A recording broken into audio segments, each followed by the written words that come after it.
Hi, this is Matt Rundle with Rundle Radio, and welcome to the show today. I've got a special guest, a good friend of mine, a colleague and the co-owner of a phenomenal program called SoCal Masterminds.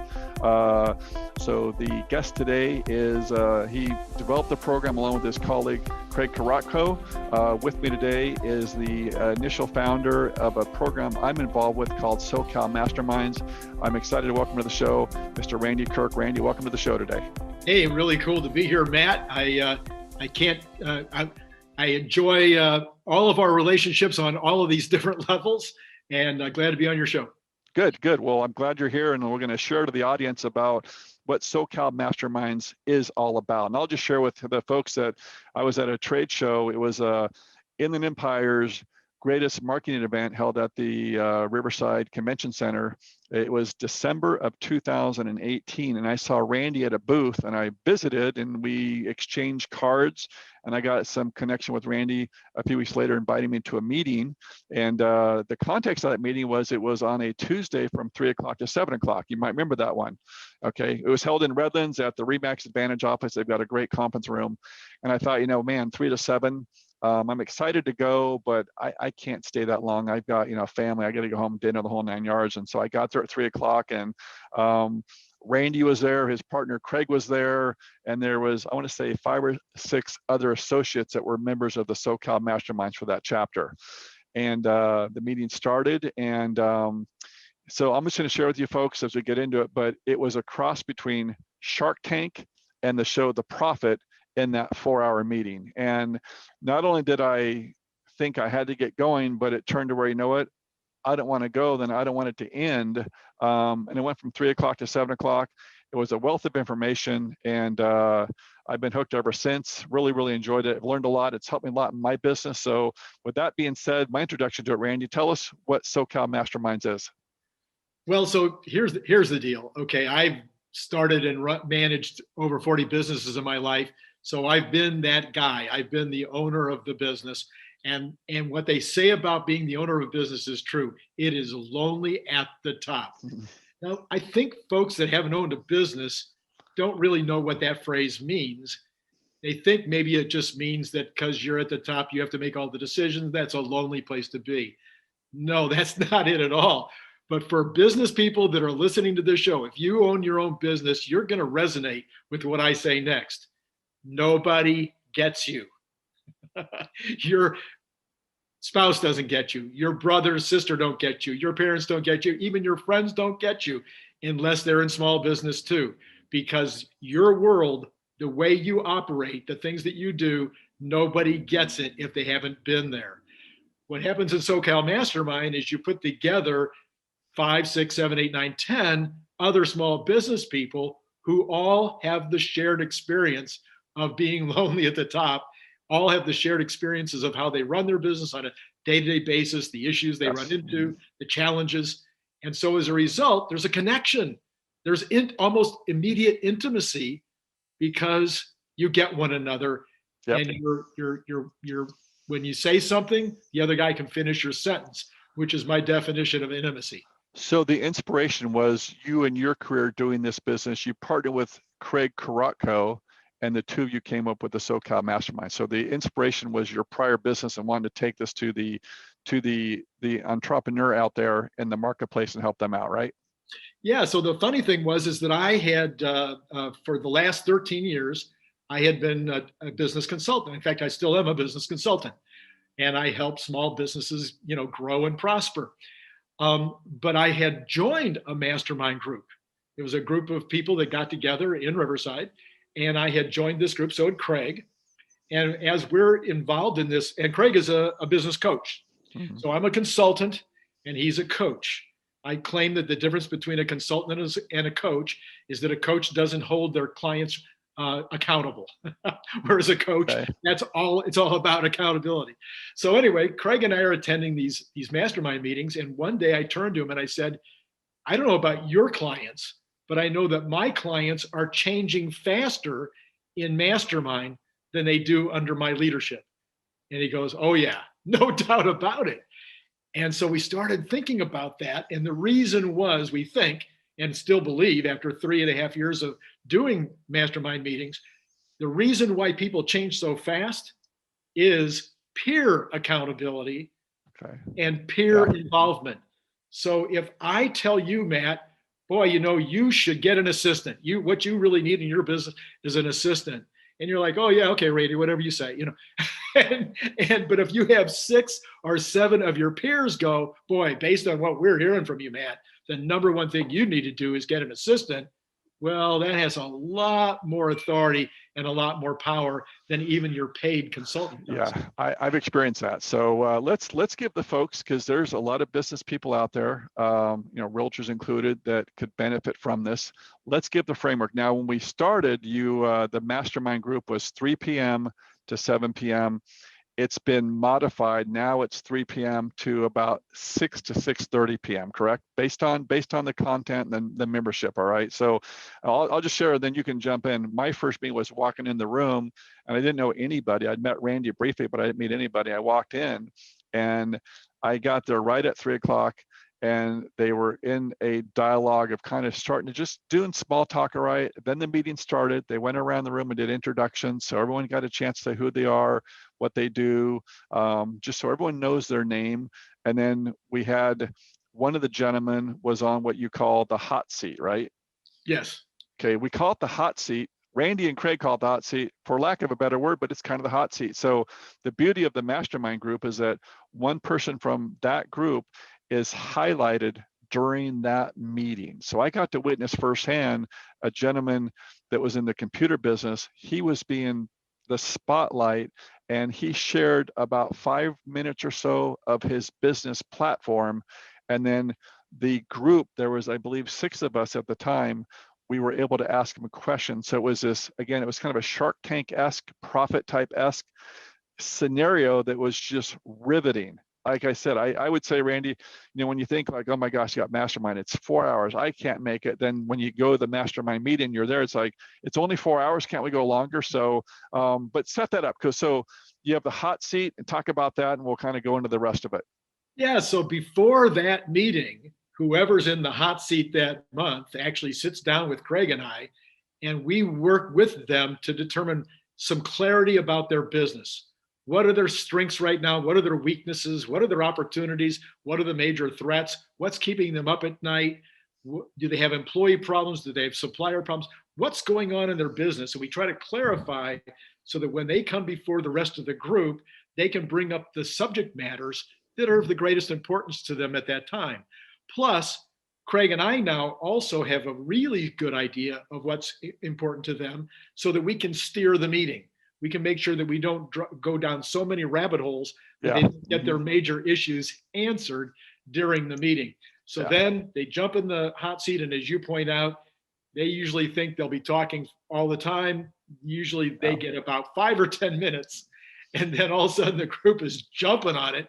And what we're doing basically is brainstorming.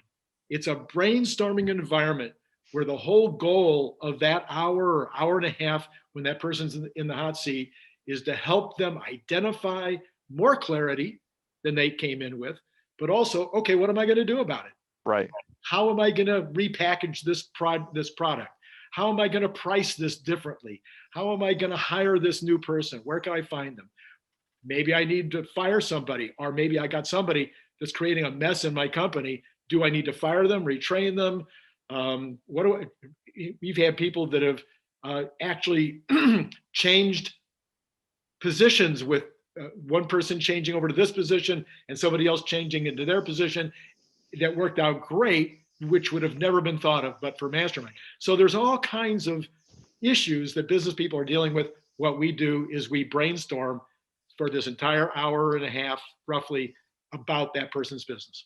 Yeah, no, I found that fascinating. So my first meeting was, we had one of the gentlemen on the hot seat, and he shared the overlay of his business. We got a good feel for what his business was about, and then the question started. And I never forget, it was in the computer business. He was asked the question, "What is your hourly rate?" And he said it's $120 an hour. And then the question from the same associate was, "What's the going rate for your industry?" He said it's $150 an hour. And the person that asked the question said, "You know what? You need to change right now from 120 to 150. And that person on the hot seat did impact that change. They did implement it like on the spot, and it changed the direction of his business because that's what the marketplace was. So you mentioned peers, and I would say from my own personal experience, you are getting feedback from your peers. And when you're on the hot seat, you're sharing the insights of your business. And then what happens is it's a natural dialogue where you start getting quizzed by the associates. And Randy and Craig do a good job of keeping it on the highway. Sometimes it veers off, but they bring it in full circle of where we're going forward. But the questions are amazing that you get asked because they're looking at it from a business standpoint, but also they're looking to help you out. They're quizzing you. It's all positive, uplifting. And during that hour and a half time frame or so, and there's a stop time, but the idea is I'm going to be quizzed on questions about my business. And through this dialogue back and forth from the 5, 6, 7 associates, including Randy and Craig, my job is to pick out things that people bring up that I'm going to implement over the next 30 days. And it could be, usually there's 2 to 4 things that will come up on this kind of Q&A time frame that you can go, wow, that's really a good idea. And I'll make notes. And then at the end of that session, Craig will say, okay, Matt, you had a lot of questions and feedback here. What are the few things that you want to implement in the next 30 days? And we might take a break to digest that. We might do it on the spot. Each meeting has the same format, but we kind of jump in at different times so that hour and a half is the focal point of that meeting with the person on the hot seat to, through that dialogue, come up with, I'd say 2 to 4 ideas to implement. Okay. And I've had some great feedback, some great ideas on what's helped me in my business. And when I signed up, Randy said, Matt, you're going to love being on the hot seat, but you're going to learn more by just sitting as a member having those questions. So would you address that, Randy? Sure. So once that you've made that decision, you go, okay, here's 2 to 4 things that I'm going to implement by the next meeting. Well, then the group is going to hold you accountable. Yes. So I could be held accountable by my spouse. I could be held accountable by my employees. I could be held accountable by a partner. I could be held accountable by a banker. No, none of those things are really going to matter at the end of the day, or I'm going to put them off for years. But when I have a group of people that are my peers and I say I'm going to do something in 30 days, it is really hard to show up to that next meeting unless you've done it. So that's a really critical part of why Masterminds really works. And you also mentioned about who gets the most out of the meeting. Right. And I think that the person in the hot seat probably gets the most out of the meeting, but it's a close second. Everybody in the room who is actively involved in the brainstorming. Because when you're teaching, which is what you're doing when you're brainstorming, you're saying, here's what I think you ought to do. Or have you thought about this? That is going right back in your brain, and you're asking the same thing about your business. You're saying, you're not going to say this out of nowhere. You're going to say, well, have you thought about hiring an assistant? In the meantime, you're going, oh yeah, I'm the one that needs an assistant. So everybody in the room that's actively involved in the dialogue is going to get a ton out of the entire meeting. Let me point out too, the members in our chapter, this is all voluntary. It's a minimal cost. The investment's worth its weight in gold, but the members that have joined, that are involved, are, I would say, some of the smartest people I've met. The questions they ask, as you think, what, I've got my question. These questions come out of the blue. It's like, that's a phenomenal question. The hot seat person has a chance to answer that, and they're kind of delving into their inner workings and come up with those 2 to 4 items. So the meetings are packed full of stuff. All right, there's more to it. What's next, Randy? Okay, so then not only do we have the person that's in the hot seat, the main person, but now we'll have maybe an hour left. And let's say there's 4 people that have not been in the hot seat that week. We divide that up 15 minutes each, and each of them gets a little mini hot seat. So we now take 1 item or 2 items that are keeping them up at night, or that are really front of mind in terms of a new product or something with a vendor or whatever it might be. And we spend 15 minutes with those additional 4 people, right, so that they can attack that single problem that they have during the course of that night. Right. Randy, talk about, so after the hot seat person has all these Q&A questions and they come up with their 2 to 4 things, typically you'll have the break, gives us a 5 minute to maybe check our cell phone, hit the restroom, and we come back, and then we hit the prior month's hot seat person. Tell us about that. Okay, so there's also the accountability section. And that's usually about a 5 to 10 minute period when the previous month's guy or gal comes up and we basically hold them accountable. We say, okay, you said you were going to hire an assistant, did you? You said that you were going to fire Sally, did you? You said that you were going to introduce your new product line within that 30-day period. Did you get it done? So whatever the items were that they promised to do, we just hold them accountable. And that I've never kept a record. I probably should. I would say, and Matt, you can tell me whether I'm full of it or not. I would say about 90% of the things that people say they're going to do get done. I would agree with that. I think people hold themselves accountable, and I think that I wouldn't say the peer pressure, but the peers in front of their peers, and these ideas come up kind of out of the blue from people that are not in that line of work, but they're in that line of business. They're self-employed. So it's a very dynamic situation. As these questions get asked of the hot seat person, you're listening, it's like you are taking that in for your own information. And I'd say when you do hit that part of the meeting where you're recapping the prior month's hot seat contestant, if you will, a lot of what they wanted to do, they've accomplished because they want to do it. It's something that's exciting that hey, this is a great idea. Let me implement this. So, and it's been in all the different aspects of businesses that we've had. So obviously we're always looking for great, business-minded people to join. We've got a great group that we're with. I'm proud to be alongside the other members and you and Craig. So it's definitely been a valuable tool in my arsenal to expand my business.